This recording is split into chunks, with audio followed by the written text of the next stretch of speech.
রব্বুল আলামিনের সামনে যখন মানুষ দাঁড়া হয়ে যাবে, মানুষের স্বভাব তো মিথ্যা কথা বলা। আল্লাহ পাকের সামনেও মানুষ মিথ্যা বলার চেষ্টা করবে। রব্বুল আলামিন তার মুখটাকে বন্ধ করে দিবেন। রব্বুল আলামিন মানুষের মুখ বন্ধ করে দেওয়ার পরে তার হাত তার সাথে কথা বলবে, তার পা তার সাথে কথা বলবে, তার জমিন তার বিরুদ্ধে সাক্ষী দিবে। আজকে আমরা যত সম্পদ উপার্জন করতেছি, সব সম্পদগুলো কিয়ামতের দিন আপনার আর আমার বিরুদ্ধে সাক্ষী দিবে। রব্বুল আলামিন কোরআনুল কারীমের মধ্যে ইরশাদ করেন, ওয়া আম্মা মান উতিয়া কিতাবাহু বিশিমালিহি ফায়াকুলু ইয়া লাইতানি লাম উতা কিতাবিয়া ওয়া লাম আদরি মা হিসাবিয়া ইয়া লাইতাহা কানাতিল কাদিয়া। রব্বুল আলামিন কিয়ামতের ময়দানে মানুষদেরকে দুই ভাবে আমলনামা দিবেন। এক ব্যক্তিদেরকে ডান হাতে আমলনামা দিবেন, আর এক ব্যক্তিদেরকে বাম হাতে আমলনামা দিবেন। আল্লাহ রব্বুল আলামিন যাদেরকে বাম হাতে আমলনামা দিবেন, চিৎকার করে তারা বলবে, ওয়া আম্মা মান উতিয়া কিতাবাহু বিশিমালিহি ফায়াকুলু ইয়া লাইতানি লাম উতা কিতাবিয়া।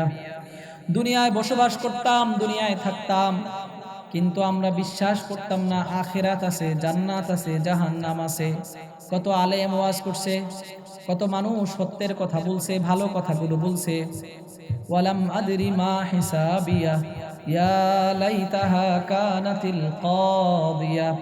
চিৎকার করে বলতে থাকবে জাহান্নামী লোকেরা, আল্লাহ আজকের দিনটা যদি শেষ হয়ে যেত, আজকের দিনটাই যদি কায়েম না হতো। মা আগনা আন্নি মালিয়া হালাকা আন্নি সুলতানিয়া। আল্লাহ রব্বুল আলামিন বলেন, দুনিয়াতে মানুষ যত সম্পদ উপার্জন করছে, যেই সম্পদগুলোর যাকাত ঠিক মতো দেয় নাই, ওই সম্পদগুলো তার বিরুদ্ধে সাক্ষী দিবে। হালাকা আন্নি সুলতানিয়া। দুনিয়াতে মানুষ কত ক্ষমতার বাহাদুরি করছে, কত ক্ষমতার দাপট দেখাইছে, তার ক্ষমতা তাকে বিন্দু পরিমাণ উপকার করতে পারবে না। খুযুহু ফাগুল্লু সুম্মাল জাহিমা সাল্লু। রব্বুল আলামিন ফেরেশতাদেরকে আদেশ করবেন, এই ফেরেশতারা এই জাহান্নামী লোকটাকে শিকল দিয়ে বেঁধে জাহান্নামের মধ্যে রেখে দাও। জাহান্নামী লোকেরা যখন বাম হাতে আমলনামা পাবে, চিৎকার করে বলবে, মালি হাদাল কিতাব লা ইউগাদিরু সগীরাতান ওয়ালা কাবীরাতান ইল্লা আহসাহা ওয়া ওয়াজাদু মা আমিলু হাদিরা ওয়ালা ইয়াযলিমু রাব্বুকা আহাদা।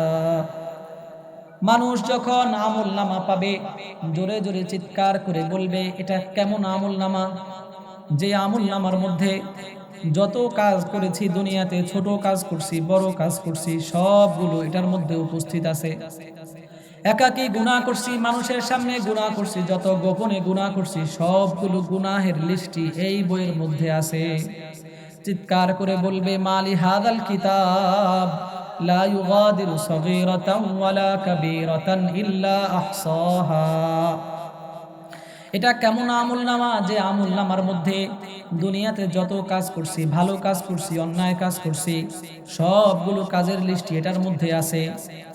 দুনিয়াতে আমি সম্মানী লোক ছিলাম, মানুষ আমার অপরাধগুলো দেখে নাই।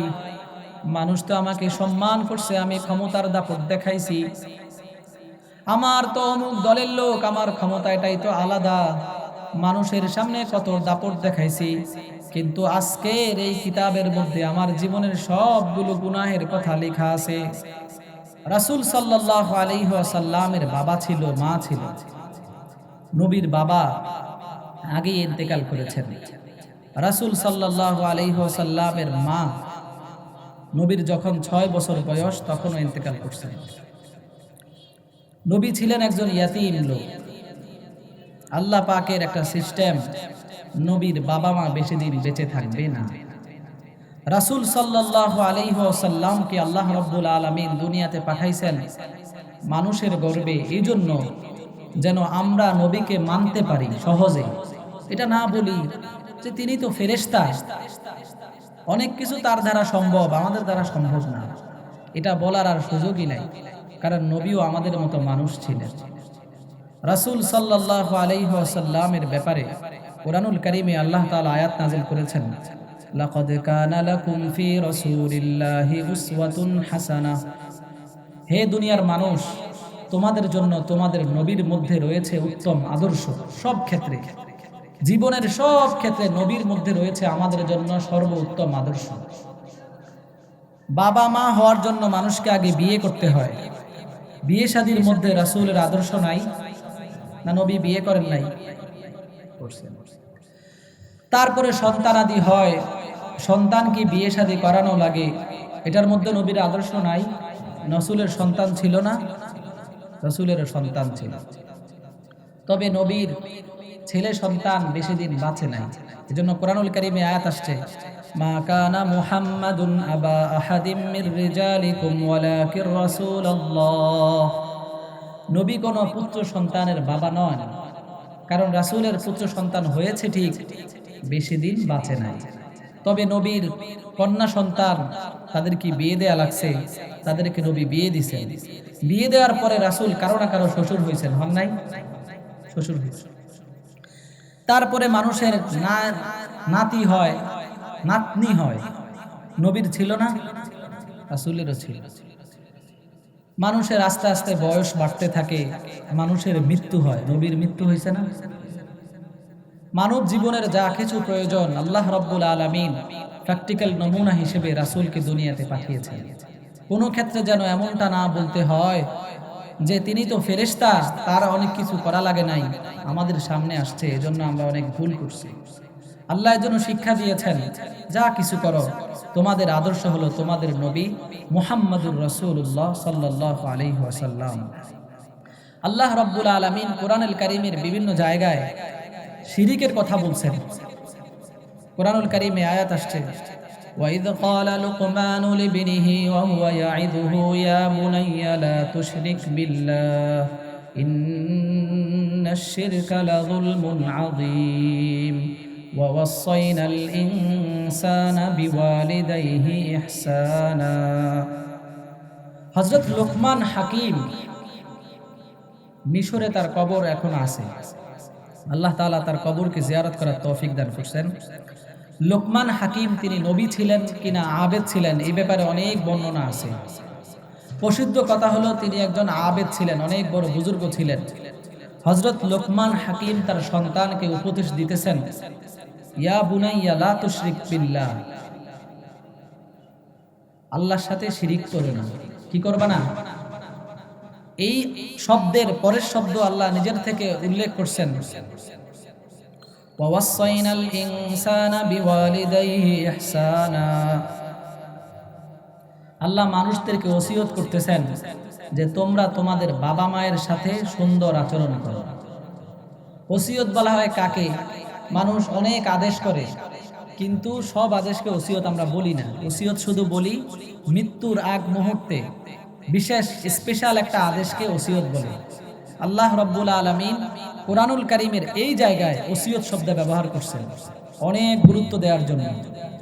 সন্তানকে আল্লাহ তাআলা ওসিয়ত করতেছেন, বিওয়ালিদাইহি ইহসান, পিতা মাতার প্রতি ইহসান করো। ইহসান শব্দের অর্থ হচ্ছে আমরা মানুষের কাছে বিভিন্ন সময় লেনদেন করি, মুআমালা করি, কিংবা মানুষ আমাদের কাছে অপরাধ করে। কেউ যদি আমাদের কোনো অপরাধ করে আমাদের সাথে, আমরা যদি তাকে শাস্তি দেই, এটা হলো সমান হয়। অপরাধ করছে, তাকে শাস্তি দিলাম। আবার যদি বেশি শাস্তি দিয়ে ফেলি, এটা হয় জুলুম। কিন্তু সে অপরাধ করছে, আমরা তাকে মাফ করে দিলাম, এটা হলো ইহসান। তার বদলা যা পাবে এর চাইতে বেশি দেওয়া। আল্লাহ রাব্বুল আলামিন বাবা মায়ের ক্ষেত্রে এমন ওসিয়ত শব্দ ব্যবহার করছেন, তোমরা তোমাদের বাবা মায়ের সাথে ইহসান করো, তারা তোমাদের কাছে যা পাওয়ার তোমরা তার চাইতে বেশি তাদেরকে দাও। কোরআনুল কারীমের অসংখ্য জায়গায় ওসিয়ত শব্দ ব্যবহার করে বাবা মায়ের প্রতি সন্তানের কর্তব্যের কথা আল্লাহ উল্লেখ করেছেন। বাবা মা যদি পৃথিবী না আসে, সন্তান পৃথিবীতে আসতে পারত না। আমাদের অনেকের বাবা মা দুনিয়াতে নাই, অনেকে আছেন তাদের বাবা মা দুনিয়াতে নাই। এই জন্য আল্লাহ আবার দোয়াও শিখিয়ে দিয়েছেন, দুনিয়াতে বাবা মা বেঁচে নাই তো দোয়া করো। রব্বির হামহুমা কামা রব্বায়ানি সগীরা। তোমরা এই দোয়ার মাধ্যমে এটা স্মরণ করো, আমাদের বাবা মারা আমাদের ছোটবেলায় কত সুন্দরভাবে আমাদের আচরণ করছেন। তাদের জামা কাপড় কেনার মতো টাকা নাই, কিন্তু আমাদেরকে ঠিকই কিনে দিছেন, দেন নাই? এমন কেউ নাই? সবাই তো আছেন।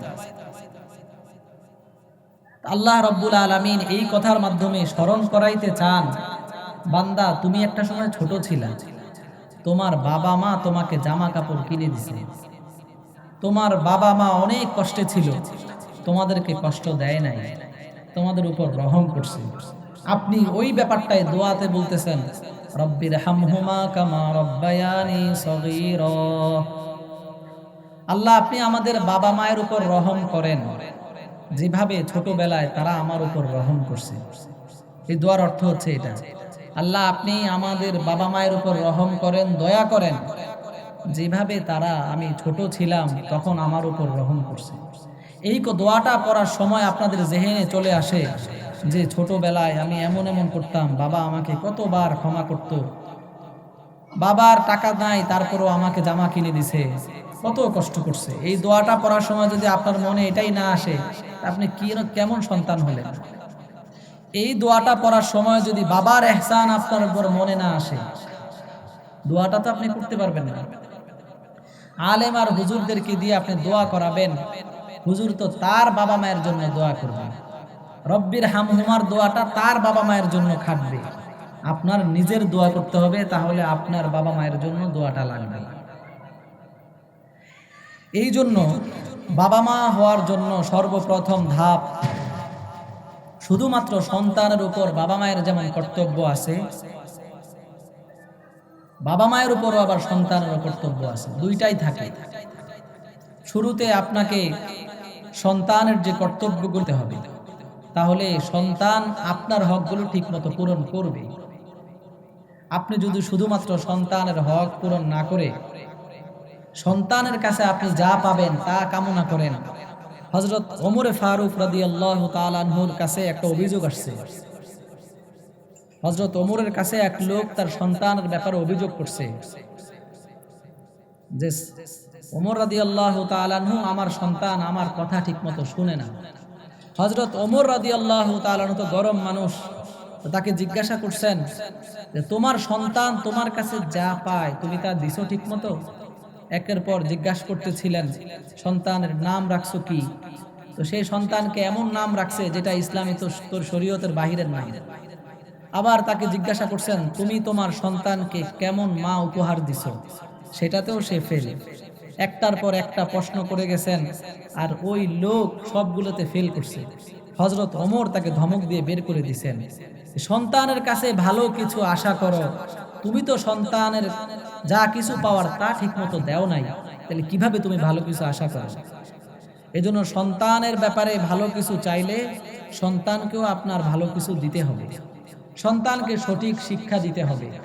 আমরা আমাদের সন্তানকে যেভাবে মানুষ করলে নবীর তরিকা অনুযায়ী হবে, যেভাবে মানুষ করলে সে কোরআন শিখবে, যেভাবে মানুষ করলে সে হাদিস শিখবে, যেভাবে মানুষ করলে সে আল্লাহর পরিচয় জানবে, নবীর পরিচয় জানবে, সেভাবে মানুষ করতে হবে। তাহলে আপনার বলা লাগবে না যে আপনার সন্তান যেন আপনার খেদমত করে, সন্তানের দায়িত্বের মধ্যেই পড়ে যাবে যে আপনার খেদমত করতে হবে। শুধুমাত্র আমরা বলি যে সন্তানের কর্তব্য কি বাবা মায়ের প্রতি, কিন্তু বাবা মায়ের যে কর্তব্য থাকে ওইটা আর আমরা আলোচনা করি না। সন্তান বাবা মায়ের খেদমত করে না ঠিক মতো, আগের বিষয়গুলো আমাদের খেয়াল রাখতে হবে। সন্তানকে কোন শিক্ষা দিলে তারা বাবা মায়ের খেদমত করবে, কোন শিক্ষা দিলে করবে না। আল্লাহ আমাদেরকে আমাদের সন্তানের প্রতি সঠিক আচরণ করার তৌফিক দান করেন। রাসূল সাল্লাল্লাহু আলাইহি ওয়াসাল্লামের কাছে একজন সাহাবী এসে বলতেছে, জিজ্ঞাসা করছে, ইয়া রাসূলুল্লাহ, মান আহাক্কুন নাস বিহুসনি সাহাবাতি, নবী আপনি বলেন তো আমার কাছে মানুষের মধ্যে কে বেশি সবচেয়ে সুন্দর আচরণ পাওয়ার যোগ্য, মানে আমি কার সাথে সবচেয়ে বেশি সুন্দর আচরণ করব? রাসূল সাল্লাল্লাহু আলাইহি ওয়াসাল্লাম এই কথার জবাবে বলছেন, উম্মুকা, তোমার মা, তোমার মায়ের সাথে তুমি সবচেয়ে বেশি সুন্দর আচরণ করো। সাহাবী আবার বলছেন যে সুম্মা মান, নবী তারপরে কে? রাসূল তারপরেও বলছেন উম্মুকা, তোমার মা। সাহাবী আবারও জিজ্ঞাসা করছেন ইয়া রাসূলুল্লাহ, তারপরে কে? রাসূল তারপরেও বলছেন উম্মুকা, তোমার মা। সাহাবী আবারও জিজ্ঞাসা করছেন সুম্মা মান, হে নবী তারপরে কে? চতুর্থবার নবী বলছেন সুম্মা আবুকা, তোমার পিতা। তিনবার বলছেন কার কথা? চতুর্থবার কার কথা বলছেন? বাবার কথা বলছেন। বাবা মায়ের মধ্যে মা আপনার সবচেয়ে বেশি ভালো আচরণের হকদার। কেন? অনেকগুলো কারণ আছে। কুরআনুল কারীমে আল্লাহ বলছেন ওয়াসাইনাল ইনসানা বিওয়ালিদাইহি ইহসানা হামালাতহু উম্মুহু কুরহা ওয়া ওয়াদাআতহু কুরহা ওয়া হামলুহু ওয়া ফিসালুহু 30 শাহরা। সন্তান জন্মদান করার সময় সন্তান কি বাবার পেটে থাকে না মায়ের পেটে থাকে? মায়ের পেটে থাকে। দীর্ঘ একটা সময় সন্তানকে বোঝা হিসেবে বহন করে কে? মা বহন করে। সন্তান সাধারণত মায়ের সাথে খারাপ আচরণ করতে পারে, কারণ মায়ের দিলটা নরম থাকে। বাবার সাথে খারাপ আচরণ সহজে করতে পারে না। এই বিষয়গুলো আল্লাহ জানেন না, এই জন্য সুন্দর একটা সমাধান দিয়ে দিছেন। তিনবার বলছেন তোমার মা, তারপরে বলছেন তোমার মা, তারপরে বলছেন তোমার মা, চতুর্থবার বলছেন তোমার বাবা। যাই হোক, বাবা মায়ের প্রতি সন্তানের কর্তব্যের জন্য আল্লাহ তাআলা কোরআনে কারিমে অনেক জায়গায় আয়াত নাযিল করছেন। হাদিসের মধ্যে আল্লাহ রাসূল বলছেন قال النبي صلى الله عليه وسلم الجنة تحت أقدام الأمهات। জান্নাত তালাশ করো, জান্নাত তো তোমার মায়ের পায়ের নিচে। তোমার মায়ের পায়ের নিচে জান্নাত ভালোভাবে তালাশ করো। কুরআনুল কারীমে আল্লাহ রাব্বুল আলামিন শিরিকের কথা বলার সাথে সাথে বাবা মায়ের প্রতি ভালো আচরণ করার কথা উল্লেখ করছেন। আমরা আমাদের বাবা মায়ের প্রতি খেয়াল রাখি না, জান্নাত তালাশ করি, কিন্তু জান্নাত তো আপনার ঘরে আছে ভাই। জান্নাত তো বড় হুজুরের পায়ের নিচে নাই, বড় ওলি গাউস কুতুব কারো পায়ের নিচে জান্নাত আছে এমন কোনো হাদিস কোথাও নাই। জান্নাতের আলোচনা হলো মায়ের পায়ের নিচে। আল্লাহ রাসূল সাল্লাল্লাহু আলাইহি ওয়াসাল্লাম হাদিসের মধ্যে ইরশাদ করেছেন, ওয়াইজ আল কারনি, বিখ্যাত তাবিঈ হযরত ওয়াইজ আল কারনি। ওয়াইজ আল কারনি নবীর যুগের একজন সাহাবী, কিন্তু রাসূলকে দেখেন নাই বিধায় তিনি সাহাবী হতে পারেন নাই। ওয়াইজ আল কারনি তার মা অনেক অসুস্থ ছিল। কর্ন হলো ইয়ামানের একটা এলাকার নাম। ইয়ামান মদিনা থেকে অনেক দূরে। তো ওয়াইজ আল কারনি তিনি মদিনায় আসতে পারেন নাই, রাসূলকে দেখে ইসলাম ধর্ম গ্রহণ করতে পারেন নাই। কিন্তু তিনি ইসলাম ধর্ম গ্রহণ করেছেন, তার মায়ের সেবা করার জন্য তিনি মদিনায় আসতে পারেন নাই। রাসূলকে দেখে ইসলাম ধর্ম গ্রহণ করে যে সে হলো সাহাবী, কিন্তু নবীর যুগে থাকলেও নবীকে না দেখে ইসলাম ধর্ম গ্রহণ করলে সে সাহাবী হয় না। ওয়াইজ আল কারনি তিনি বাবা মায়ের খেদমতের জন্য, মায়ের খেদমতের জন্য তিনি মদিনায় আসতে পারেন নাই। এত বড় মর্যাদা, সাহাবীও হতে পারেন নাই। রাসূল সাল্লাল্লাহু আলাইহি ওয়াসাল্লাম ওয়াইজ আল কারনির ব্যাপারে সুসংবাদ দিয়ে দিয়েছেন। হযরত আবু বকর, হযরত ওমর এবং হযরত আলী রাদিয়াল্লাহু তাআলা আনহুকে বলছেন যে তোমাদের সাথে ওয়াইজ আল কারনির সাক্ষাৎ হবে, আমার সাথে হয় নাই, তোমাদের সাথে সাক্ষাৎ হবে। যখন ওয়াইজ আল কারনির সাথে তোমাদের সাক্ষাৎ হবে, তোমরা তার কাছে দোয়া চাইবা। কি দোয়া চাইবা? আমার উম্মতের ব্যাপারে, আল্লাহ যেন আমার উম্মতদেরকে মাফ করে দেন। কত বড় মর্যাদাবান সাহাবী না হয়েও তাবিঈ হয়ে গেছেন, কিন্তু বাবা মায়ের খেদমতের কারণে আল্লাহ রাসূল সাল্লাল্লাহু আলাইহি ওয়াসাল্লাম হযরত ওমরের মতো বড় সাহাবীকে বলছেন যে তার কাছে দোয়া চাইবা।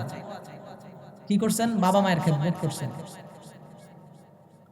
হযরত মুসা আলাইহিস সালাতু ওয়াস সালাম বনি ইসরাইলের একজন বড় নবী, নাম শুনছেন না? নাম শুনেছেন? মুসা আলাইহিস সালাতু ওয়াস সালাম আল্লাহ পাককে একদিন জিজ্ঞাসা করছেন, আল্লাহ, নবীদের মধ্যে মুসা আলাইহিস সালামের একটা বিশেষ গুণ, তুর পাহাড়ে উঠে তিনি সরাসরি আল্লাহর সাথে কথা বলতে পারতেন, এজন্য তার নাম মুসা কালিমুল্লাহ। মুসা আলাইহিস সালাতু ওয়াস সালাম আল্লাহকে জিজ্ঞাসা করছেন, আল্লাহ, জান্নাতে আমার সাথে কে থাকবে? আল্লাহ রাব্বুল আলামিন হযরত মুসা আলাইহিস সালাতু ওয়াস সালামের কথার জবাবে বলছেন, জান্নাতে তোমার সাথে একজন কসাই থাকবে। কে থাকবে? কসাই। মুসা আলাইহিস সালাতু ওয়াস সালাম অবাক, আমি এত বড় নবী, আমার সাথে একজন কসাই থাকবে। আল্লাহ কিন্তু বলেন নাই যে নামাজি ব্যক্তি, রোজাদার ব্যক্তি, আবেদ। মুসা আলাইহিস সালাতু ওয়াস সালাম আবার আল্লাহকে জিজ্ঞাসা করছেন, আল্লাহ, একজন কসাই আমার সাথে জান্নাতে থাকবে, এটার কারণ কি? তো আল্লাহ রাব্বুল আলামিন তাকে ঠিকানা দিয়ে দিবেন যে কসাইয়ের বাড়ি অমুক জায়গায়, তুমি গিয়ে দেখো যে কি কারণে সে তোমার সাথে থাকবে। মুসা আলাইহিস সালাতু ওয়াস সালাম পথিকের ভেষে ওই লোকের বাড়িতে গেলেন। বাড়িতে গিয়ে দরজায় কড়া নক করছে, ভিতর থেকে আওয়াজ আসছে, কে? মুসা আলাইহিস সালাম বলছে, আমি একজন পথিক, আপনার বাড়ি থেকে একদিন থাকা যাবে? লোকটা বলতেছে, কোনো সমস্যা নাই, আসেন। মুসা আলাইহিস সালাতু ওয়াস সালাম ওই লোকের ঘরে থাকলেন, অবস্থান করলেন। তো ওই লোক মুসা আলাইহিস সালামকে একটা রুমে দিয়ে বলতেছে, আপনি একটু অপেক্ষা করেন, আমার একটু কাজ আছে, আমি একটু কাজটা সেরে আসি। মুসা নবী তো এখানে থাকতে আসে নাই, দেখতে আসছে যে সে আসলে কি করে। মুসা আলাইহিস সালাম ভালো করে লক্ষ্য করতেছেন সে কোথায় যায়, কি করে, কি বলে। তো মুসা আলাইহিস সালাম পিছন দিক থেকে লক্ষ্য করে দেখলেন এই লোকটা অন্য রুমে গিয়ে মাচার উপর থেকে একজন বৃদ্ধা মহিলাকে নিচে নামিয়ে নতুন কাপড় পরিধান করিয়ে, যেহেতু কসাই, তাজা গোশত এনে রান্না করে ওই মহিলাকে খাওয়িয়ে দিতেছে। মুসা আলাইহিস সালাতু ওয়াস সালাম দেখে আবার চলে গেছেন ভিতরে। তো ওই লোকটা যখন আসছে এবার বলতেছে, আপনার জন্য খাবার রেডি, আপনি খান। মুসা আলাইহিস সালাতু ওয়াস সালাম তাকে বলতেছে যে আমি এখান থেকে একটু পরিমাণও খাবো না যতক্ষণ না তুমি আমার একটা প্রশ্নের জবাব দিবা। তো ওই লোক বলতেছে, আচ্ছা বলেন আপনার প্রশ্নটা কি? মুসা আলাইহিস সালাতু ওয়াস সালাম বললেন, যেই মহিলাকে তুমি এতক্ষণ পর্যন্ত সেবা করলা সেই মহিলা কে? ওই লোকটা বলতেছে, সে আমার মা।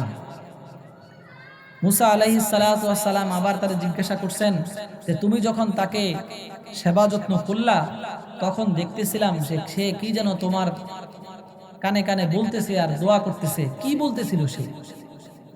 তো ওই লোকটা বলে যে আমার আম্মা প্রায় সময় দোয়া করে, আল্লাহ, আমার সন্তান আমার জন্য এত কিছু করে, আমি তার উপর সন্তুষ্ট, আল্লাহ আপনিও তার উপর সন্তুষ্ট হয়ে যান এবং এই জমানার পয়গম্বর মুসা কালিমুল্লাহর সাথে তাকে জান্নাত নসিব করেন।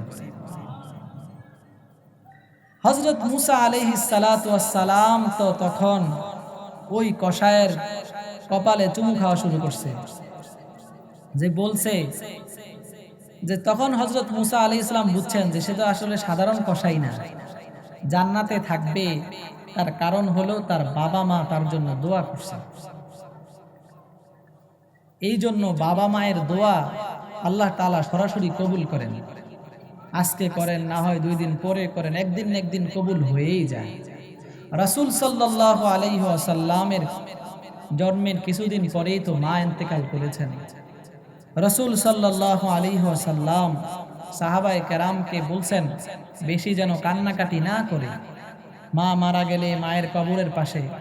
নবী যখন নিজের মায়ের কবরের কাছে গেলেন, রাসূলও ছোট বাচ্চার মতো হাউমাউ করে কান্না শুরু করে দিয়েছেন। এবার সাহাবীরা যখন রাসূলের কান্না দেখতেছে, সাহাবীরাও কান্না শুরু করে দিয়েছে। রাসূল বলেন সাহাবীদেরকে, তোমরা কান্না করো কেন? সাহাবীরা বলে, ইয়া রাসূলুল্লাহ, আপনি কান্না করেন তো আপনাকে কান্না করতে দেখে তো আমরাও কান্না করি। রাসূল সাল্লাল্লাহু আলাইহি ওয়াসাল্লাম পর্যন্ত নিজের মায়ের জন্য কান্না করছেন। রাসূল সাল্লাল্লাহু আলাইহি ওয়াসাল্লাম নিজের মায়ের আদর বেশি দিন পান নাই। রাসূল সাল্লাল্লাহু আলাইহি ওয়াসাল্লাম ছোটবেলায় দুধ পান করছেন হযরত হালিমাতুস সাদিয়া রাদিয়াল্লাহু তাআলা আনহা। একদিন নবী একটা কাজে যাচ্ছিলেন বিশাল বাহিনী নিয়ে, তো হযরত হালিমাতুস সাদিয়াকে দেখছেন পথে। দেখে এবার নবী নিজের চাদরটা নিচে বিছিয়েছেন আর উপরে হালিমাতুস সাদিয়া বসছেন এবং হাদিয়াও দিয়ে দিয়েছেন। সাহাবায়ে কেরাম তো অবাক, এই মহিলার কত বড় সাহস, কোন মহিলা নবীর চাদরের উপরে বসছে। তো ওই মহিলা যাওয়ার পরে সাহাবায়ে কেরাম তাকে জিজ্ঞাসা করছেন রাসূল কি ইয়া রাসূলুল্লাহ, এটা কোন মহিলা যার জন্য আপনি চাদর বিছিয়ে দিয়েছেন? রাসূল সাল্লাল্লাহু আলাইহি ওয়াসাল্লাম তখন বলছেন, সে আমার মা হালিমাতুস সাদিয়া রাদিয়াল্লাহু তাআলা। নবী নিজের মাকে এমন এমন সম্মান করতেন, তিনি কিন্তু গর্ভধারণী মা না, শুধুমাত্র দুধ মা। রাসূল হযরত হালিমাতুস সাদিয়া থেকে দুধ পান করছেন। রাসূল সাল্লাল্লাহু আলাইহি ওয়াসাল্লাম সাহাবায়ে কেরামকে বিভিন্ন ভাবে বলছেন যে মায়ের প্রতি খেয়াল রাখবা। এবার তোমার মা যদি মুসলমানও না হয় তাহলেও তার সেবা করবা। এক সাহাবী এসে বলতেছেন, ইয়া রাসূলুল্লাহ, আমার মা তো আমাকে বিভিন্ন ভাবে প্রহার করে, আঘাত করে, মায়ের দেয়। রাসূল সাল্লাল্লাহু আলাইহি ওয়াসাল্লাম তখন ওই সাহাবের কথায় বলছেন যে তোমার মা যদি তোমাকে মারে সেখানে আমার কি করার আছে? নবী তার কোন সন্তানকে তার মায়ের ব্যাপারে কঠোরতা করতে বলেন নাই। যত কিছু বলছেন সব সময় এটাই বলছেন যে মায়ের প্রতি ভালো আচরণ করবা। বাইজিদ বুস্তামি রাদিয়াল্লাহু তাআলা রাহিমাহুল্লাহু তাআলা, উনি একজন আবেদ, অনেক বড় একজন ওলি। নাম শুনেছেন না? বাইজিদ বুস্তামির নাম শুনছেন?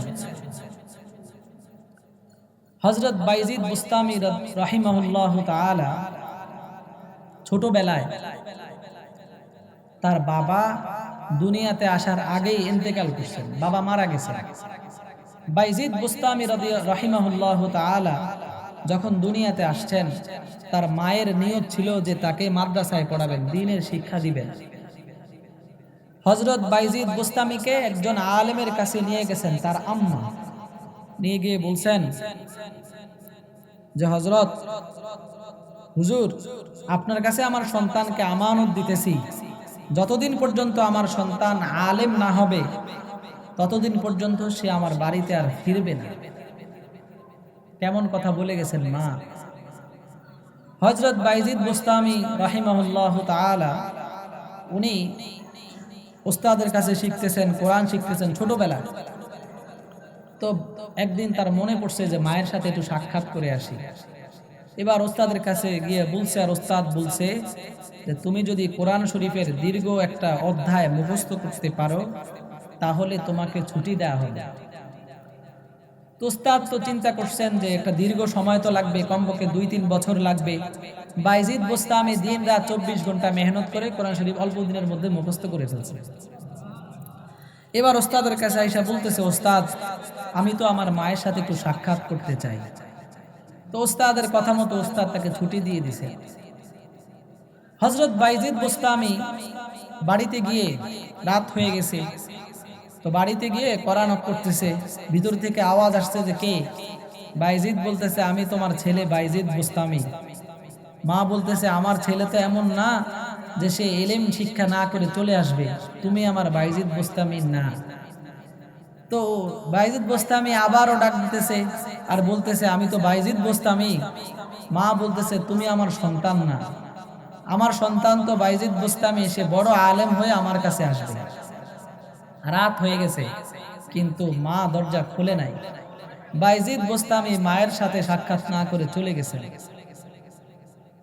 আবার ওস্তাদের কাছে গিয়া বলছেন যে ওস্তাদ, আমার মা তো আমার সাথে সাক্ষাৎ করতে চায় নাই। তো দীর্ঘ সময় পড়াশোনা করে একেবারে আলেম হয়ে এবার বাইজিদ বুস্তামি তার মায়ের কাছে যাবে। তো ওস্তাদ বাইজিদ বুস্তামিকে একটা পাগড়ি দিয়ে দিছে, যে বলছে যে তুমি বলবা যে এটা তোমার ইলমের কারণে দেয়া হয়েছে, কালকে তুমি তোমার বাড়িতে যাবে আর তোমার মায়ের কাছে সাক্ষাৎ করবা, মায়ের সাথে। তো ঠিকই ওস্তাদও ঘুমিয়ে পড়ছে রাতে, ছাত্র ঘুমিয়ে পড়ছে। রাতের বেলা ওস্তাদ স্বপ্নে দেখে আল্লাহ রাসূল সাল্লাল্লাহু আলাইহি ওয়াসাল্লাম ওস্তাদকে বলতেছেন যে তুমি বাইজিদকে একটা পাগড়ি দিও না, আর একটা পাগড়িও দিয়ে দাও। সে শুধুমাত্র আলেম হয়েছে তা না, সে আল্লাহর ওলিও হয়ে গেছে। সুবহানাল্লাহ পড়েন। বাইজিদ বুস্তামি 2টা পাগড়ি নিয়ে বাড়িতে চলে গেছে। মা তো তখন অনেক বয়স হয়ে গেছে, ঠিক মতো চোখেও দেখে নাই, একেবারে বয়স্ক মহিলা। হযরত বাইজিদ বুস্তামি যখন ঘরে গেছে আর বলছে, মা, আমি তো তোমার ছেলে বাইজিদ বুস্তামি, মা শোনার পরে সন্তানকে জড়িয়ে ধরছেন। এবার হযরত বাইজিদ বুস্তামি রাহিমাহুল্লাহ তাআলার মা চিন্তা করছে, আমি একটু আল্লাহর কাছে নামাজ পড়ে দোয়া করব।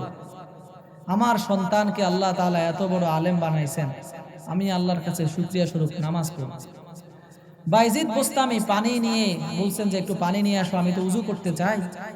তো পানি নিয়ে আসছি। বাইজিদ বুস্তামি পানি নিয়ে দাঁড়িয়ে আছে, মা তো শুয়ে গেছে। বাইজিদ বুস্তামি চিন্তা করছে, আমার মা যখন উঠে নামাজ পড়বে আমি পানি নিয়ে দাঁড়িয়ে থাকি।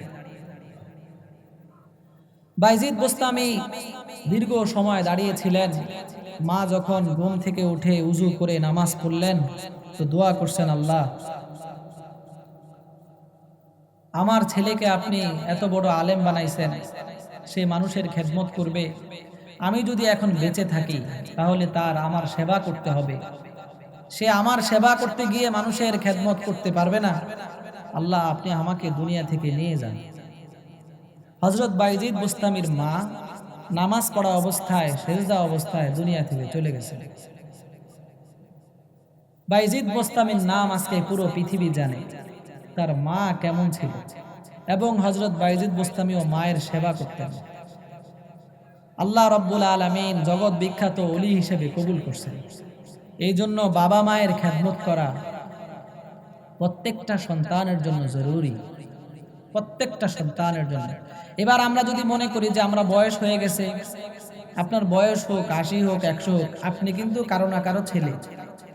মায়ের কাছে আপনার বয়স অল্প, মায়ের কাছে আপনার বয়স অল্প।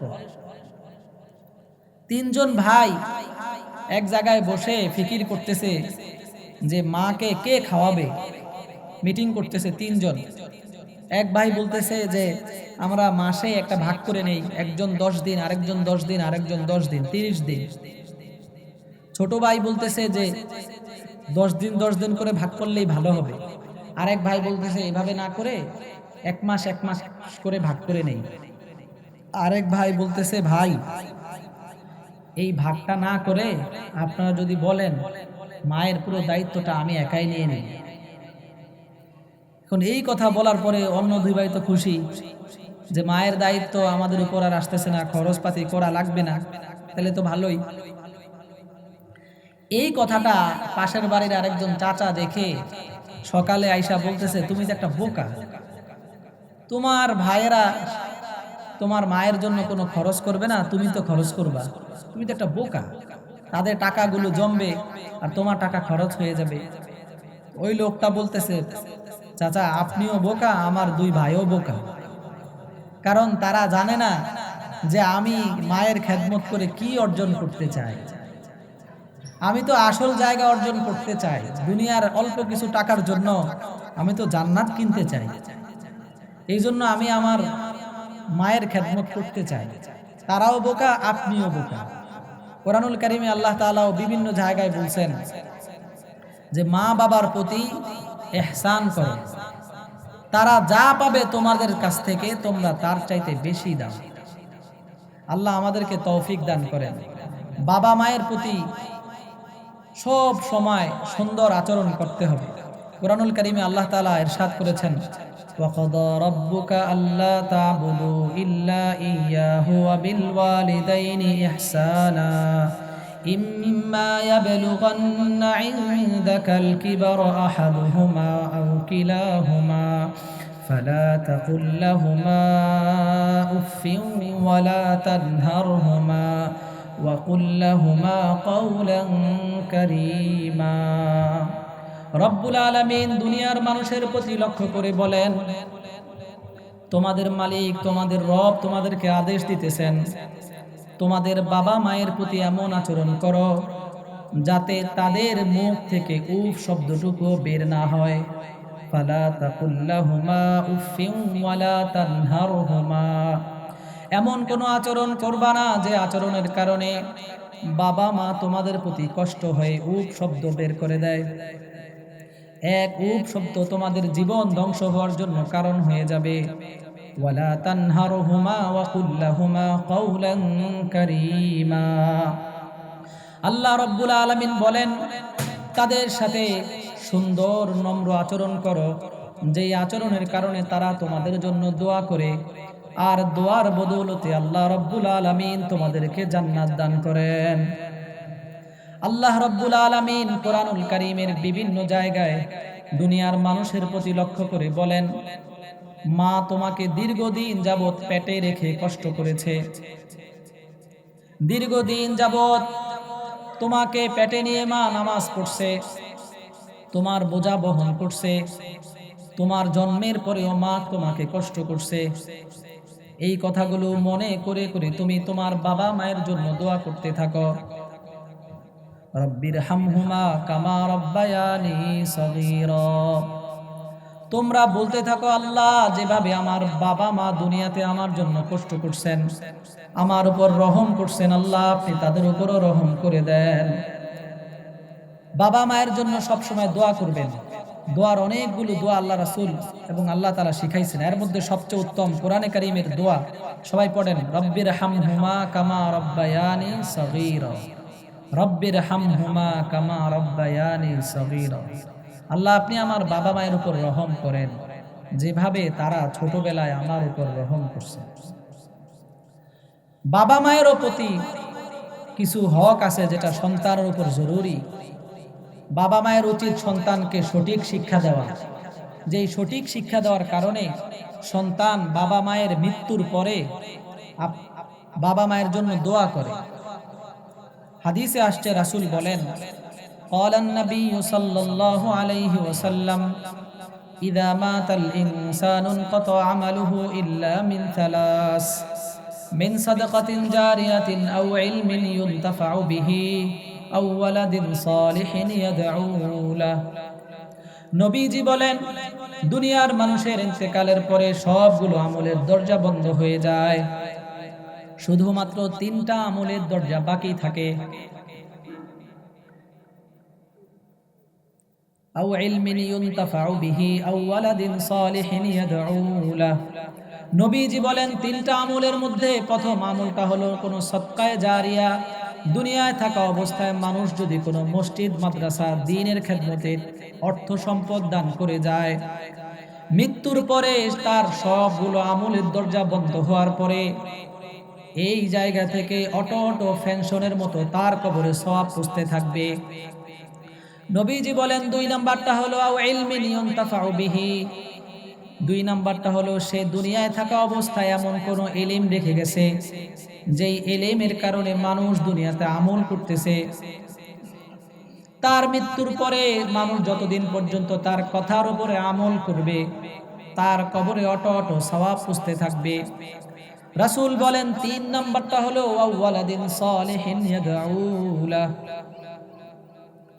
দুনিয়ায় থাকা অবস্থায় সে এমন সন্তান জন্ম দিয়ে গেছে, এমন সন্তান রেখে গেছে, যেই সন্তান তার জন্য দুনিয়াতে দোয়া করবে, নামাজ পড়ে দোয়া করবে, ইলম শিখে মানুষের কাছে দোয়া চাইবে, বাবা মায়ের জন্য দোয়া করবে। আর আল্লাহ রাব্বুল আলামিন বলেন, তার মৃত্যুর পরে সন্তানের দোয়ার বদৌলতে আল্লাহ তার বাবা মায়ের কবরকে জান্নাতুল ফেরদাউস নসিব করবেন। অটো অটো কবরের মধ্যে সওয়াব পৌঁছতে থাকবে। এজন্য সন্তানের উচিত বাবা মায়ের জন্য দোয়া করা, বাবা মায়ের উচিত সন্তানকে দোয়াদার বানানো, যেন সে মারা গেলে সন্তান তার জন্য দোয়া করতে পারে। হাদিসের মধ্যে আসছে, বনী ইসরায়েলের তিনজন লোক, সহিহ বুখারী সহিহ মুসলিমে হাদিস আসছে, রাসূল সাল্লাল্লাহু আলাইহি ওয়াসাল্লাম ইরশাদ করেন, ইসরায়েলের তিনজন লোক একটা জায়গায় যাচ্ছিলেন পথে, তো পথের মধ্যে একটা পাহাড়ের গুহায় তারা আশ্রয় নিয়েছেন। পাহাড়ের গুহার মধ্যে রাত্রি যাপন করে সকালে চলে যাবেন। রাত্রে সেখানে ওই গুহার মধ্যে আশ্রয় নিয়েছেন, সকালে উঠে দেখেন এই পাহাড়ের গুহার মাথায় বিশাল বড় একটা পাথর পড়ে আছে। এই পাথর তাদের দ্বারা সরানো কোনোভাবেই সম্ভব না, এত বড় পাথর। তো তাদের তো নিশ্চিত মৃত্যু, এই পাহাড়ের গুহায় থাকলে কোনোদিনও তারা বাঁচতেও পারবে না। তিনজন লোকের একজন লোক বলতেছে, আল্লাহ দুনিয়ায় থাকা অবস্থায় কয়েকদিন আগে আমি তো আমার বাবা মায়ের সেবা করছি। আমার বাবা মায়ের জন্য আমি আমার দুধ, গরুর দুধ, ছাগলের দুধ দহন করে আমার সন্তানদেরকে খাওয়ানোর আগে বাবা মাদেরকে খাওয়াইতাম। একদিনের ঘটনা আছে যে আমার বাবা মা শুয়ে গেছে, বকরির দুধ দহন করার পরে আমি তাদের মাথার কাছে দাঁড়িয়েছিলাম। তারা ঘুম থেকে উঠে দুধ পান করছে, তারপরে আমি আমার সন্তানদেরকে দুধ পান করাইছি। অথচ এর মাঝে আমার সন্তানরা অনেকবার দুধ পান করতে চাইছে, আমি তাদেরকে দুধ পান করাই নাই। আল্লাহ, এই আমলটা যদি আমি আপনার জন্য করে থাকি, বাবা মায়ের খেদমতটা যদি আমি আপনার সন্তুষ্টির জন্য করে থাকি, তাহলে আপনি আজকে আমাদেরকে এই বিপদ থেকে রক্ষা করেন। ওই পাথরটা একটু সরে গেছে। একজন দোয়া করছে, দ্বিতীয় জন বলতেছে, এবার আল্লাহ আপনি তো জানেন আমার একজন চাচাতো বোন আছে, চাচাতো বোনকে আমি অনেক পছন্দ করতাম, কিন্তু তার সাথে আমার বিয়ে হয় নাই। তো একদিন সে অনেক বিপদে পড়ছে, চাচাতো বোন বিপদে পড়ার পরে আমি বলছি যে আমি তোমাকে টাকা দিব, শর্ত হলো তুমি আমার কাছে থাকতে হবে। তো ওই চাচাতো বোন যখন তারা এক রুমে আসছে, ওই বোন তাকে বলতেছে, ইত্তাকিল্লাহ, ভাই আল্লাহকে ভয় করেন। ওই লোকটা বলতেছে যে আমি তৎক্ষণাৎ রুম থেকে বের হয়ে গেছি, আল্লাহকে ভয় করে। আল্লাহ, এই কাজটা যদি আপনার সন্তুষ্টির জন্য করে থাকি, আপনি আমাকে আজকে এই বিপদ থেকে রক্ষা করেন। তো ওই পাথরটা আরেকটু সরে গেছে, কিন্তু এই পরিমাণ সরে নাই যেটা তারা ওই গুহা থেকে বের হতে পারবে। তৃতীয় জন এবার বলতেছে, আল্লাহ আমি তো একটা আমল আপনার সন্তুষ্টির জন্য করছি, সেটা হলো যে আমি একজন লোককে মজুরি দিয়ে কাজ করাইছি। সে আমার কাছে কাজ করেছে ঠিক, কিন্তু সে আমার টাকাটা নেয় নাই। সে আমার থেকে টাকা পাবে, কিন্তু সে আমার থেকে টাকা নেয় নাই। তো আমি তার টাকাটা ব্যবসায় খাটিয়ে অনেক টাকা বাড়াইছি। হঠাৎ করে একদিন, অনেক দিন পরে ওই লোকটা আসছে, আয়েশা বলতেছে, ভাই আমি তো তোমার কাছে কিছু টাকা পাইতাম, তুমি কি টাকাগুলো দিবা? এই কথা শোনার পরে লোকটা বলে যে এই মাঠের মধ্যে যতগুলো ওট, ভেড়া, গরু, ছাগল দেখো, এই সবগুলো তোমার। তো ওই লোকটা বলে, ভাই আপনি কি আমার সাথে মস্করা করেন? তো বলতেছে, ভাই আপনার সাথে মস্করা করি না, এগুলো আসলেই আপনার, আপনি নিয়ে যান। তো সে এগুলো সব নিয়ে গেছে। আল্লাহ, এই কাজটা যদি আমি আপনার সন্তুষ্টির জন্য করে থাকি, তাহলে আপনি এই বিপদ থেকে রক্ষা করেন। ওই পাথরটা আরেকটু সরে গেছে, তো তিনজন লোক বের হয়ে গেছে। তিনটা আমলের কারণে তারা আজকে মহা বিপদ থেকে রক্ষা পাইছে। এই ঘটনাটা রাসূল বর্ণনা করছেন। তারা বনি ইসরায়েলের একটা দল। রাসূল বলেন যে প্রথম ব্যক্তি দোয়া করছে, আল্লাহ আমি যে আমার মা বাবার খেদমত করছি আপনার সন্তুষ্টির জন্য, তাহলে আপনি আমাকে আজকে এই বিপদ থেকে রক্ষা করেন। বাবা মায়ের খেদমতটা একটা আল্লাহর ইবাদত, শুধু নামাজ আর রোজা আল্লাহর ইবাদত তা না, বাবা মায়ের খেদমতটাও আল্লাহর ইবাদত।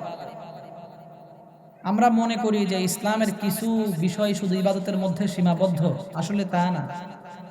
ইসলাম একটা পূর্ণ জীবন। মানব জীবনের জন্ম থেকে মৃত্যু পর্যন্ত যা কিছু লাগে সবগুলো ইসলামের মধ্যে অন্তর্ভুক্ত, এবং সবগুলো ইবাদত। শুধু নামাজ ইবাদত, শুধু রোজা ইবাদত না, মানব জীবনের যা কিছু প্রয়োজন। একটা মানুষ কৃষক, সে রিক্সা চালায়, রিক্সা চালানোটাও একটা ইবাদতে পরিণত হবে। একটা মানুষ গাড়ি চালায়, গাড়ি চালানোটাও একটা ইবাদতে পরিণত হবে। শর্ত হলো তার নিয়তের পরিবর্তন থাকতে হবে। একটা মানুষ ঘর বানাবে, তো ঘরের জানালা যদি সে এই জন্য রাখে যে মসজিদ থেকে আজান আসবে, আমি মসজিদের আজান শুনে মসজিদে যাব নামাজ পড়তে, ঘর বানানোটা একটা ইবাদত। যা কিছু করবে মানুষ, মানুষ বিয়ে শাদী করে, তো বিয়ে শাদীটাও যদি নবীর তরিকা অনুযায়ী হয়, নিয়ত খালেস থাকে, এটাও একটা ইবাদত। সন্তান লালন পালন করবেন, নিয়ত যদি সঠিক থাকে, এটাও একটা ইবাদত। নিয়ত যদি সঠিক না থাকে, নামাজ পড়লেও আপনার সওয়াব হবে না, গুনাহ হবে। রোজা রাখলেও সওয়াব হবে না, গুনাহ হবে। এজন্য সর্বপ্রথম হাদিসের মধ্যে আসছে, রাসূল বলেন, আখলিস দীনাকা ইয়াকফিকাল আমালুল কলিল। নবীজি বলেন, তোমরা তোমাদের নিয়তকে খাঁটি করো, নিয়তকে পরিবর্তন করো, যা কিছু করবা সব কিছুই নাজাতের জন্য যথেষ্ট হয়ে যাবে। কত মানুষ কত নামাজ পড়ে, রোজা রাখে, অনেক ইবাদত করতে থাকে, কিন্তু নিয়তের পরিবর্তনে সবগুলো ইবাদত তার বিপরীতে সাক্ষী দিবে। কিন্তু নিয়তের যদি সঠিক থাকে, খালেস থাকে, অল্প ইবাদত করলে এটাই আপনার নাজাতের জন্য যথেষ্ট হয়ে যাবে। কিয়ামতের দিন মুক্তি পাওয়ার জন্য নিয়ত লাগবে, সুন্দর একটা নিয়ত। এজন্য প্রত্যেকটা কাজের শুরুতে আমাদের নিয়ত করা লাগে। নামাজের জন্য নিয়ত করা লাগে, রোজার জন্য নিয়ত করা লাগে, হজের জন্য নিয়ত করা লাগে, লাগে না? হজ করতে গেলে নিয়ত করা লাগে। এজন্য নিয়ত করবেন সবসময়। বাবা মায়ের খেদমত করবেন, নিয়ত থাকবে আল্লাহর সন্তুষ্টি। কার সন্তুষ্টি? বাবা মাকে খুশি করার জন্য না, আল্লাহকে সন্তুষ্ট করার জন্য। হাদিসে আসছে মানুষ কত টাকা খরচ করে হজ উমরা করে। নবীজি বলেন যে তোমরা যদি কবুল মাকবুল হজের সওয়াব চাও, বাবা মায়ের প্রতি নেক দৃষ্টি দাও। মা বাবার যদি প্রতি নেক দৃষ্টি দেওয়া হয়, তাহলে কবুল হজের সওয়াব পাওয়া যায়। কত মানুষ হজ করে উমরা করে কবুল হয়েছে কিনা তা জানা নাই। কার হজ কবুল হয়েছে, কার উমরা কবুল হয়েছে, এটা কেউ জানে না। কিন্তু কবুল হজের সওয়াব পাওয়া যায় বাবা মায়ের দিকে নেক দৃষ্টি দিলে। এজন্য আমরা আমাদের চেষ্টা করব আমাদের বাবা মাকে সবসময় সালাম দিতে। যাদের বাবা মা বেঁচে আছে, ঘরে ঢোকার সময় সালাম দিবেন, ঘর থেকে বের হওয়ার সময় সালাম দিবেন, যাতে সালামের পরে তাদের মন থেকে দোয়া আসে। এমন কাজ করবেন না যেটার কারণে তাদের মুখ থেকে উফ আসে। কারণ বাবা মায়ের খেদমত তো আপনি তাদেরকে সন্তুষ্ট করার জন্য করতেছেন না। কেন করতেছেন? আল্লাহর সন্তুষ্টির জন্য। কার সন্তুষ্টির জন্য? আল্লাহর সন্তুষ্টির জন্য। কিয়ামতের দিন যখন ভয়াবহ পরিণত হয়ে যাবে, একটা বিশাল অবস্থা হবে। হাদিসের কুরআনুল কারীমে আল্লাহ তাআলা আয়াত আসছেন, ইযা যুলজিলাতিল আরদু জিলজালাহা ওয়া আখরাজাতিল আরদু আথকালাহা ওয়া ক্বালাল ইনসানু মা লাহা ইয়াওমাইযিন তুহাদ্দিসু আখবারাহা বিআন্না রাব্বাকা আওহা লাহা। আল্লাহ রাব্বুল আলামিন বলেন, যখন দুনিয়াটা ভূমিকম্প সৃষ্টি হয়ে যাবে, দুনিয়ার মধ্যে একটা ভূমিকম্প হবে। ইযা যুলজিলাতিল আরদু জিলজালাহা ওয়া আখরাজাতিল আরদু আথকালাহা। রব্বুল আলামিন বলেন, দুনিয়ার মধ্যে একটা বিকট ভূমিকম্প হবে। ভূমিকম্পের পরে দুনিয়ার নিচে যা কিছু আছে সবগুলো দুনিয়া উপরে দিয়ে দিবে। দুনিয়ার মধ্যে যত খনিজ পদার্থ আছে, যত ধন সম্পদ আছে, স্বর্ণ আছে, রূপা আছে, সব সম্পদগুলো দুনিয়ার উপরে এসে যাবে। রব্বুল আলামিন দুনিয়া সৃষ্টি করার সময় একজন ফেরেশতার কাছে একটা সিংহা রেখে দিয়েছেন। হযরতে ইসরাফিল আলাইহিস সালাতু ওয়াস সালামকে রব্বুল আলামিন যখন আদেশ করবেন সিংহার মধ্যে ফু দিতে, ইসরাফিল আলাইহিস সালাতু ওয়াস সালাম আল্লাহ পাকের আদেশের অপেক্ষায় আছেন। কুরআনুল কারীমে আল্লাহ বলেন, ইযা যুলজিলাতিল আরদু জিলজালাহা ওয়া আখরাজাতিল আরদু আথকালাহা। রব্বুল আলামিন যখন হযরত ইসরাফিলকে বলবেন, ইসরাফিল তুমি জমিনের মধ্যে একটা ফু দিয়ে দাও, জমিনের মধ্যে কম্পন সৃষ্টি হয়ে যাবে, জমিনের নিচে যা আছে সব উপরে চলে আসবে। ওয়া আখরাজাতিল আরদু আথকালাহা ওয়া ক্বালাল ইনসানু মা লাহা। দুনিয়ার মানুষগুলো যখন দেখবে দুনিয়ার তলদেশে যা আছে সব উপরে চলে আসছে, চিৎকার করে বলতে থাকবে, মা লাহা, এটা কেমন কথা, কেমন অবস্থা হয়ে গেল। ইয়াউমাইযিন তুহাদ্দিসু আখবারাহা বিআন্না রাব্বাকা আওহা লাহা। জমিনটা তখন মানুষের অপরাধের কথা স্বীকার করবে। রব্বুল আলামিনের সামনে যখন মানুষ দাঁড়া হয়ে যাবে, মানুষের স্বভাব তো মিথ্যা কথা বলা, আল্লাহ পাকের সামনেও মানুষ মিথ্যা বলার চেষ্টা করবে। রব্বুল আলামিন তার মুখটাকে বন্ধ করে দিবেন। রব্বুল আলামিন মানুষের মুখ বন্ধ করে দেওয়ার পরে তার হাত তার সাথে কথা বলবে, তার পা তার সাথে কথা বলবে, তার জমিন তার বিরুদ্ধে সাক্ষী দিবে। আজকে আমরা যত সম্পদ উপার্জন করতেছি সব সম্পদগুলো কিয়ামতের দিন আপনার আর আমার বিরুদ্ধে সাক্ষী দিবে। রব্বুল আলামিন কোরআনুল কারীমের মধ্যে ইরশাদ করেন, ওয়া আম্মা মান উতিয়া কিতাবাহু বিশিমালিহি ফায়াকুলু ইয়া লাইতানি লাম উতা কিতাবিয়া ওয়া লাম আদরি মা হিসাবিয়া ইয়া লাইতাহা কানাতিল কাদিয়া। রব্বুল আলামিন কিয়ামতের ময়দানে মানুষদেরকে দুই ভাবে আমলনামা দিবেন। এক ব্যক্তিদেরকে ডান হাতে আমলনামা দিবেন, আর এক ব্যক্তিদেরকে বাম হাতে আমলনামা দিবেন। আল্লাহ রব্বুল আলামিন যাদেরকে বাম হাতে আমলনামা দিবেন, চিৎকার করে তারা বলবে, ওয়া আম্মা মান উতিয়া কিতাবাহু বিশিমালিহি ফায়াকুলু ইয়া লাইতানি লাম উতা কিতাবিয়া। দুনিয়ায় বসবাস করতাম, দুনিয়ায় থাকতাম, কিন্তু আমরা বিশ্বাস করতাম না আখিরাত আছে, জান্নাত আছে, জাহান্নাম আছে। কত আলেম ওয়াজ করছে, কত মানুষ সত্যের কথা বলছে, ভালো কথাগুলো বলছে। ওয়ালাম আদরি মা হিসাবিয়া ইয়া লাইতাহা কানাতিল কাদিয়া। চিৎকার করে বলতে থাকবে জাহান্নামী লোকেরা, আল্লাহ আজকের দিনটা যদি শেষ হয়ে যেত, আজকের দিনটাই যদি কায়েম না হতো। মা আগনা আন্নি মালিয়া হালাকা আন্নি সুলতানিয়া। আল্লাহ রাব্বুল আলামিন বলেন, দুনিয়াতে মানুষ যত সম্পদ উপার্জন করছে, যেই সম্পদগুলোর যাকাত ঠিক মতো দেয় নাই, ওই সম্পদগুলো তার বিরুদ্ধে সাক্ষী দিবে। হালাকা আন্নি সুলতানিয়া। দুনিয়াতে মানুষ কত ক্ষমতার বাহাদুরি করছে, কত ক্ষমতার দাপট দেখাইছে, তার ক্ষমতা তাকে বিন্দু পরিমাণ উপকার করতে পারবে না। খুযুহু ফাগুল্লু সুম্মাল জাহিমা সাল্লু।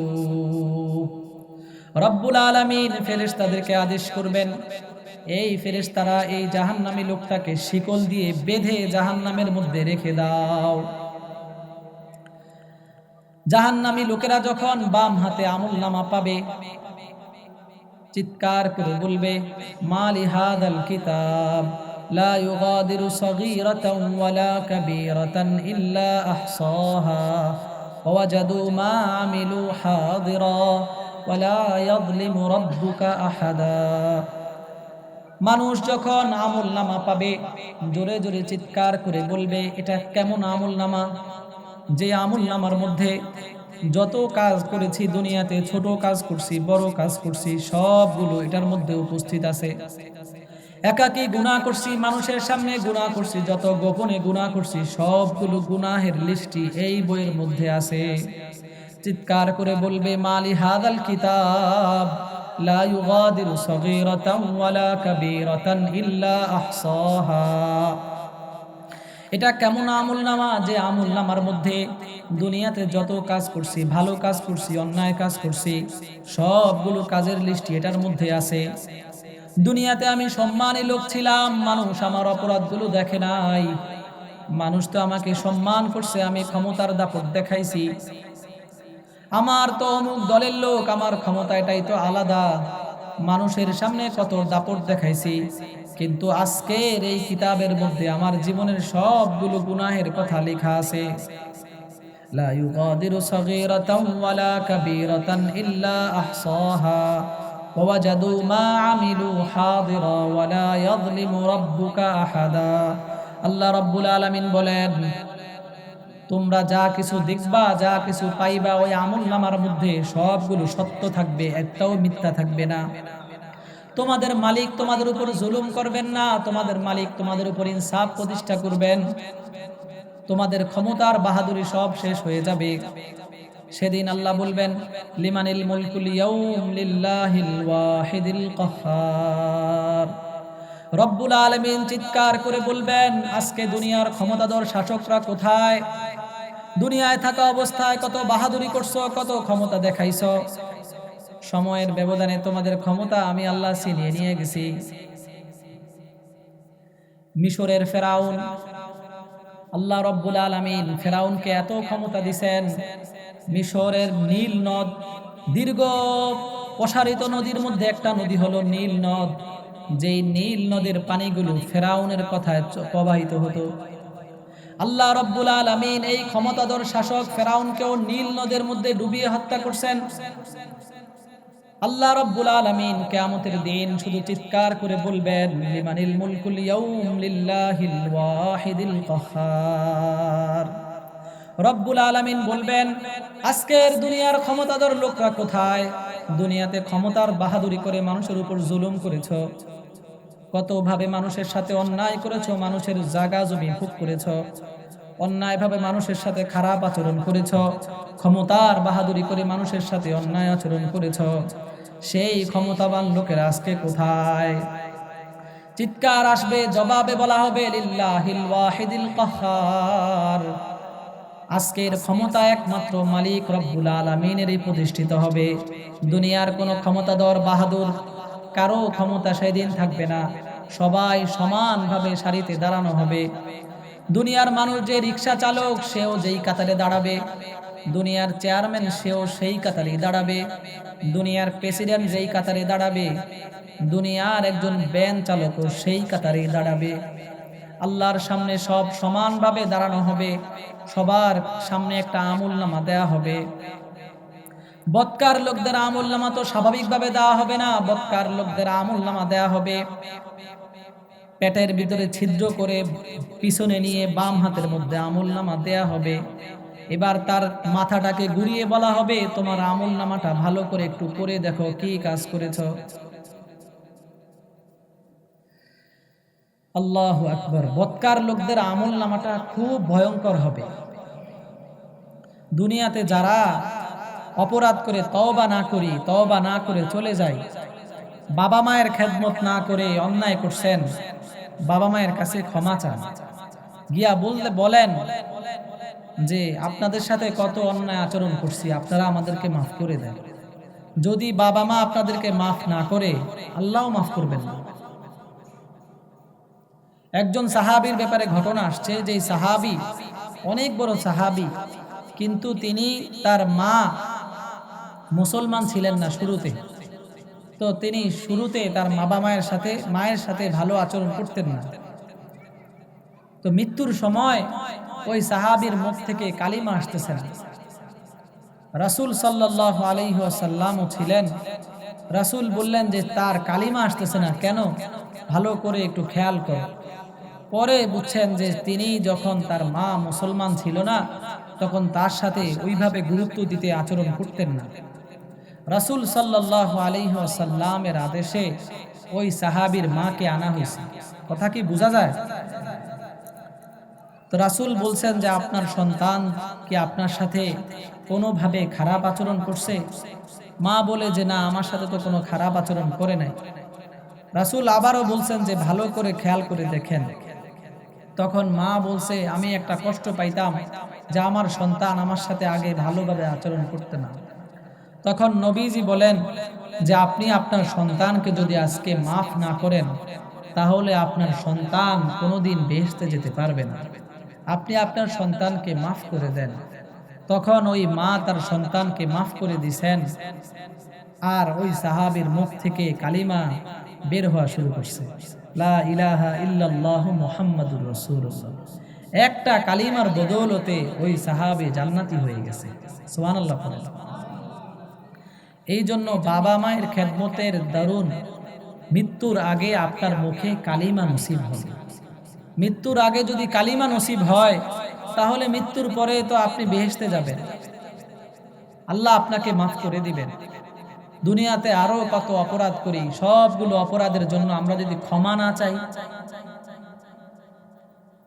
না চেয়ে যদি কবরে যাই, পরিণতি বড় ভয়ঙ্কর হবে, বড় ভয়ঙ্কর হবে। এই জন্য মানুষের সাথে খারাপ আচরণ করব না, বাবা মায়ের সাথেও খারাপ আচরণ করব না। বাবা মা আমাদের জন্য কত কিছু করছেন। বাবা মা যদি সন্তানের জন্য দোয়া করে, তো আল্লাহ রাব্বুল আলামিন সেই দোয়াটা আর ফিরিয়ে দেন না, দোয়াটা কবুল করে নেন। রাসূল সাল্লাল্লাহু আলাইহি ওয়াসাল্লাম হাদিসের মধ্যে ইরশাদ করেন, দুনিয়াতে বাবা মারা যদি সন্তানের জন্য দোয়া করে, তাহাজ্জুদ নামাজ পড়ে যদি দোয়া করে, তো আল্লাহ রব্বুল আলামিন সেই দোয়াটা ফিরিয়ে দেন না, দোয়াটা কবুল করে নেন। আগে বলছিলাম যে বাবা মায়ের প্রতি যেমন সন্তানের হক আছে, সন্তানের প্রতিও বাবা মায়ের হক আছে। আমরা যারা বাবা আছি তাদের উচিত সন্তানের প্রতিও ভালো আচরণ করা। সন্তানগুলো আপনার কাছে আমানত। আপনি সন্তানের মালিক না, আমি সন্তানের মালিক না। সন্তানগুলো আমাদের কাছে কি দেওয়া হয়েছে? আমানত হিসেবে।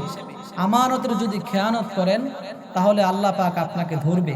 আপনি মনে করতে পারেন আমার সন্তান, আমি তার সাথে যা ইচ্ছা তা করব, যেভাবে ইচ্ছা সেভাবে আচরণ করব, এটা ভুল ধারণা।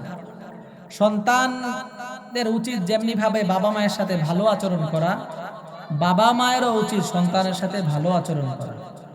তাদের যে হক আছে, আমরা আমাদের সন্তানদেরকে শুধু গালিগালাজ করি, মনে করি যে সন্তানকে মনে গালিগালিজ করা এটা আমার অধিকার, আমি তো বাবা, এজন্য আমি যেভাবে ইচ্ছা সেভাবে তার সাথে আচরণ করব, এটা ভুল।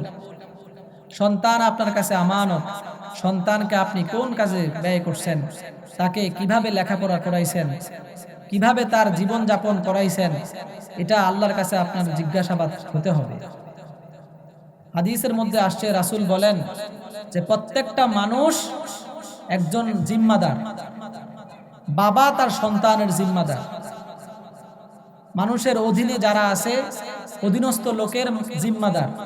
সন্তান আমার অধীনে আছে, তো সন্তানের জিম্মাদার হলাম আমি।